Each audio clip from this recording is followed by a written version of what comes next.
د خبریالانو مدني فعالانو قاتل مسعود اندرابي دی؟ دا چې د خبریالانو قاتلین ولې نه اعدامیږي او ولې تصویرونه له رسنیو پټ دي؟ سلامونه لیدونکو، د دې سوالونو ځوابونه په دې ویډیو کې وګورئ. په افغانستان کې له بده مرغه د خبریالانو د وژنې یوه خونړۍ څپه روانه ده.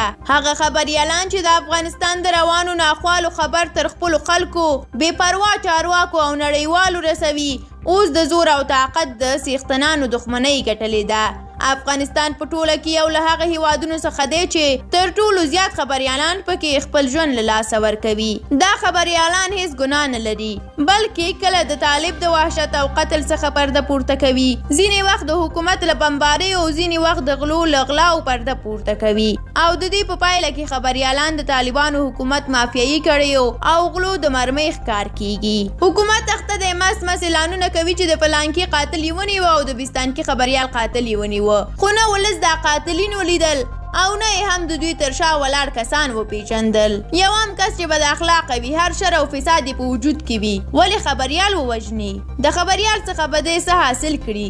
هیڅوک هم لیونی نه دی چې خبریالان هره ورځ په نښه کړي. حتما د دې قاتلینو تر شا لاسونه د نورو کسانو دي چې په دوی باندې دا کار کړی دی. حکومت نه یوازې دا چې خلکو ته دا قاتلین په نښه نه کړل، یعنې د دې خلکو د هویت، د قوم، د سیمې د شناخت په هکله یې د رسنیو او خلکو سره معلومات شریک نه کړل. مقصد د یوې اعلامیې په خپرولو سره چې قاتل یې ونیوه ځان خلاصوي. حکومت خلکو ته ولې دا نه وایي چې دا قاتلین څوک دي، تر شا یې څوک ولاړ دی، د چا په امر یې دا خبریال په شهادت ورسوو؟ د دې قاتلینو تر شا حتما د داسې کسانو لاس دی چې همدا اوس په کابل کې، په ننګرهار کې، په مزار کې او په افغانستان کې خلاصې تڼۍ ګرځي. همدا اوس به هم دوی په رسنیو کې لویې خبرې کوي، خو حکومت د دوی د هویت څخه پرده نه پورته کوي، ځکه کیدای شي په خپله د حکومت کسان وي.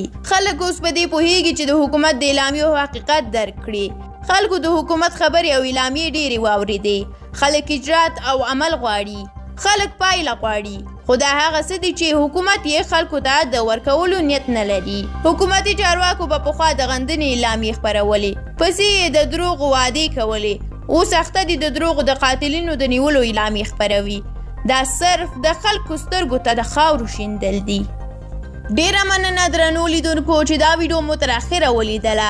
اوس که تاسو هم په دې اړه نظر لرئ، دا چې د خبریالانو قاتلین څوک دي ستاسو په نظر، د دوی تر شا د چا لاسونه دي، خپل نظر را سره په کومنټ کې شریکولی شئ او موږ هم ستاسو کومنټونه په پوره حوصله لولو. زموږ د یوټیوب چینل سبسکرایب هم هیر نه کړئ. تر بیا الله مو مل شه، ښه وخت ولرئ.